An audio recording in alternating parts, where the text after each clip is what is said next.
AutoBleem Beta 3 for the PlayStation Classic has released, and it introduces a lot of cool new stuff. And we're going to take a look at that today, see how it works, kind of talk about how to make your own build or upgrade from a previous build.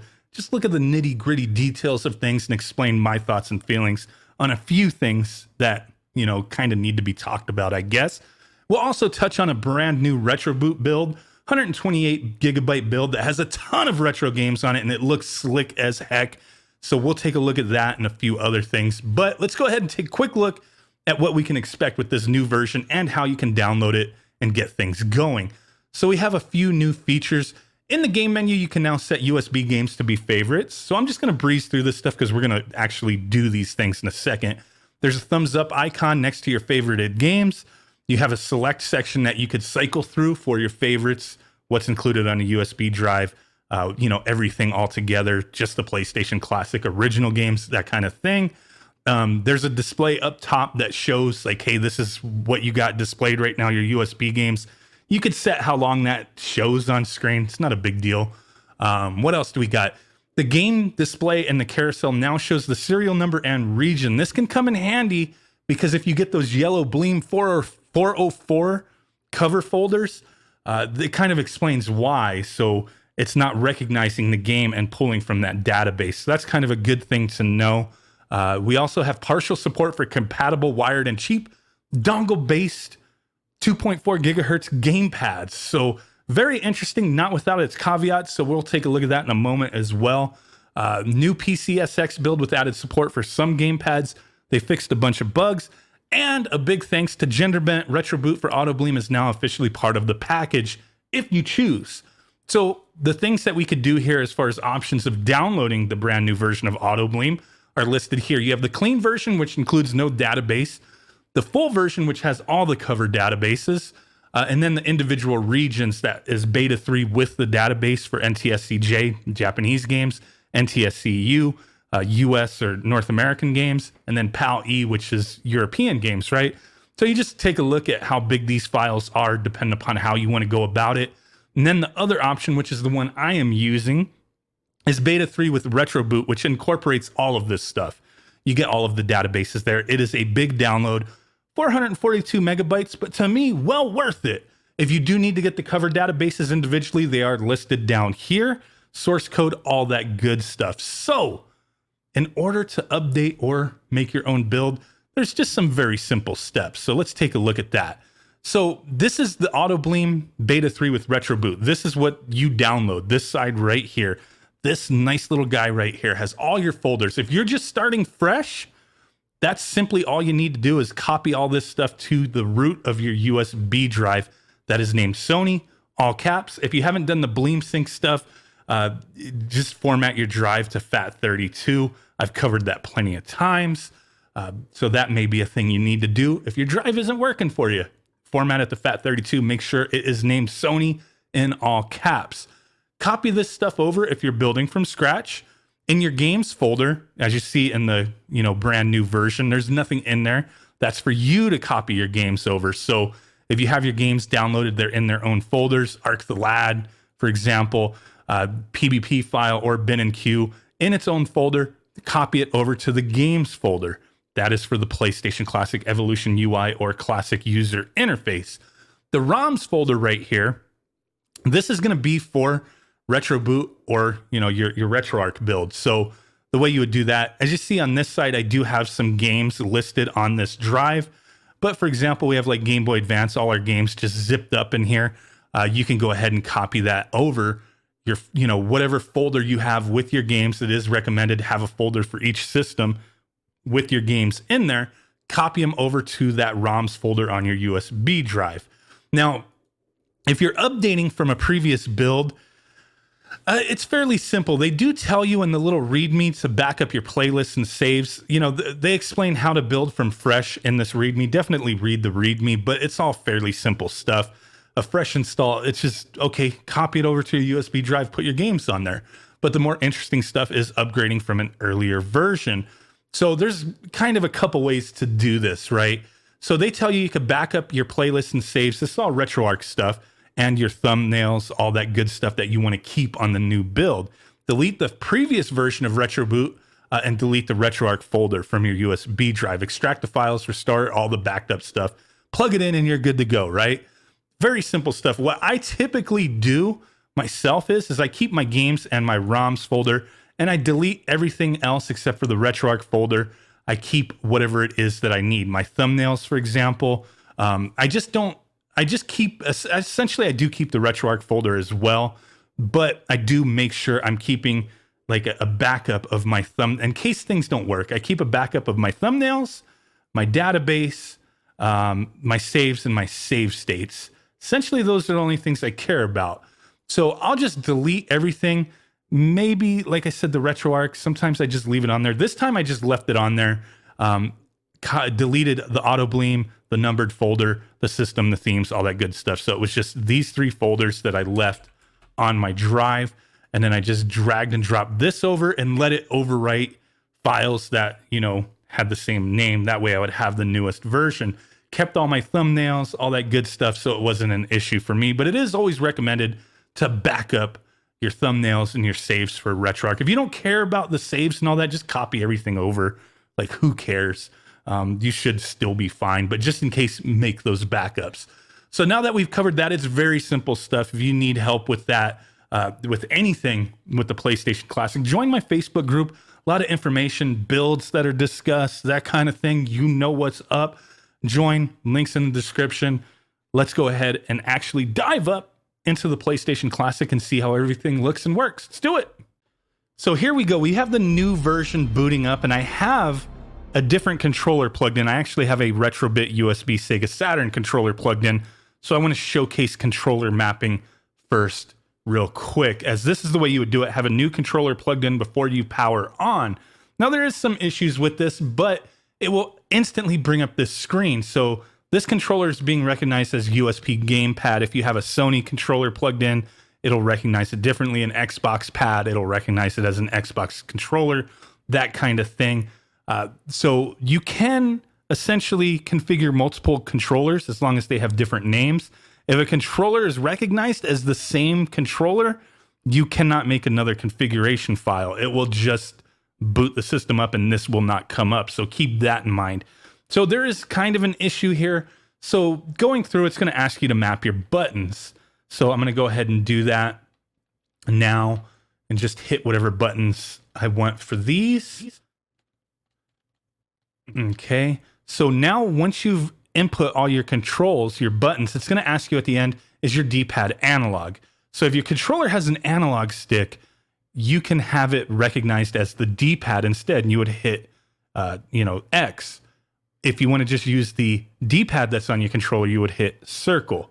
Now, the issue with this is that it's not actually giving you analog support. It's just letting you use the analog stick as the D-pad. Hopefully in the future, they can find a workaround with that and actually make the analog work as an analog within the Evolution user interface or the classic interface. But at this time, it just mimics a D-pad. So games that would require an analog, like Ape Escape, it's not going to work with this. Now, the other issue is if you've gone through this whole thing right now, and you've put in your configurations and you screwed up, and then you went ahead and confirmed your D-pad, you're kind of not exactly shit out of luck, but there's no easy way to just redo your configuration file.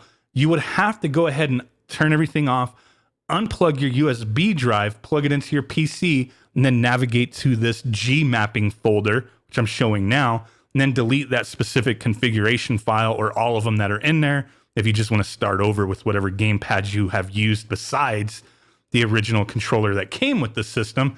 So that's one option. But if you do get to this screen where you're inputting your buttons and you get to the end and you realize, holy crap, I screwed something up, don't press anything for your D-pad analog, because that will confirm it and will write that file. If you just simply power off your system right now, if you screwed up a button configuration, let the system turn off, turn it back on, keep that controller plugged in, you can redo your configuration file without having to go and delete it. So there's that. Keep that in mind. Hopefully some things can change where it's incorporated where you can redo the buttons from the system without having to go on the PC. Hopefully they can do something, with the analog stick where it's actually, works as one, but who knows for sure. Hopefully in the future, these things will come to fruition. But let's go ahead and take a look at some of the other features and what we got going on here. Okay, guys, so if you built this from scratch or you added new games, it will ask you to rescan so it can get all the database covers properly lined up. But here we go. Everything is good to go. I have RetroArch ready, AutoBleem. You know, we're not going to go through all of the features that are available here, but there's tons of them. I mean, we've gone through all this stuff before. You can change your themes, the user interface. If you have music on your build, you can go ahead and turn that stuff off, which I already have done. Graphics filter, all that good stuff. But the one thing in the configurations is that showing timeout for the little icon that says how many games are available. You could change how many seconds that stays up. The default is 2. If you put it to 0, it never times out and it just stays. So that's one of the additions with the newer builds here. So let's go ahead and jump into AutoBleem, starting Evolution UI. So you see up here, I'm pressing select, showing internal games, showing USB games, showing my favorited games, which are none, and showing all games, which includes the ones that were built into the system. So really dig this, man. I'm having a ton of fun with the PlayStation Classic. But if, for example, you have a game, you can edit the parameters here. So you would go down, hit X on the parameters, and then that's where you can add your favorites. You can mess with things if you want, high res mode, speed hack, the scanline level, the clock speed, all that kind of stuff. The clock speed can come in handy with some games that have incompatibilities. So that is something you may need to use. But a lot of times with the pre-built packs that are available out there, the games that have difficulties have already been fixed. So there's that. So we've added that to favorites. Let's go ahead and add a couple more and take a look at how that works. Boom, you're favorited, even though you're not my favorite. Let me find an actual favorite. What? Come on, I know you're on here. There we go. This is one of my favorites. You guys know this. So boom, favorited. Get out of that. Let's put Clock Tower as a favorite. Bam. Just another random one. Croc, why not? You froze on me the last time on the True Blue Mini Weed Pack. But there we go. So there's that. I've added a handful of favorites. Now if I hit select, internal games, 20 games, 2 seconds, disappears. You could just have it stay forever if you want. USB games, my favorited games. So there we go. If, like I said, this comes in really handy if you have a ton of games on your system, because then you can favorite specific ones and do that. It would be kind of cool if we had like genres as well, where we could scroll through that, maybe in a newer version down the road. But at this point, I mean, AutoBleem really does everything I want it to do, so I can't really complain. As you see, it does say the serial number and the region down below the game. All my games are all formatted properly. The files are good, so I really don't have any issues with anything not showing up properly. So there is that. Really awesome stuff. Really digging the newest AutoBleem. Now, if you're using the Evolution UI just like this, you can hit circle and go back to the main screen. Rescan, mess with things, do whatever the hells you want, or go into RetroArch. So here we go. We're going to take a quick look at this build, not go into extreme detail, but I just want to kind of tease this real quick because this is an awesome build that you can use as a standalone retro old school build on a 128 gigabyte drive, or you can combine it with another 128 gigabyte like I'm doing with the PlayStation games, or, there's a lot of options here. But this is from Magnus RC YB. You guys know who we're talking about. He's done a lot of amazing stuff. Really dig the way this looks with all the box arts and the screenshots. Everything is clean. All the system logos looking good. We do have bezels, all that great stuff. Everything performs magically, in my opinion. There's tons of games. TurboGrafx CD, Sega CD, all your handhelds, a handful of Nintendo 64 stuff. Looks like, he got the Banjo-Kazooie Bear Waker on there with my thumbnail. I did readjust that thumbnail so it doesn't have the black lines. Maybe we'll go ahead and fix that later. But Nintendo DS, Famicom, Pokemon Mini, there's just tons of stuff here. We will dig further into this in my next video on the PlayStation Classic. I just wanted to kind of showcase this a little bit so you guys can see with the newest AutoBleem Beta 3, we can incorporate these RetroBoot builds, have all these awesome old school games, and just have a blast with it. I mean, this is really cool stuff that we can do with this system. One of the most well-rounded classic mini edition systems, despite how crappy it was when it first came out. So a big thanks to everybody out there, the hackers, the modders, Magnus, RC, everybody doing builds and doing some amazing stuff with this so we can have fun and enjoy this little son of a bitch to its fullest. So with that said, guys, I really do appreciate y'all hanging out with me today. I'm super excited about the PlayStation Classic, but we also got the Sega Genesis Mini and the TurboGrafx 16 Mini coming out. So I'm excited for those as well. Stay tuned to the channel. We're going to be covering everything. We have a bunch of stuff coming up. Maybe another video today. I do have the Retro Game 300, the RG300.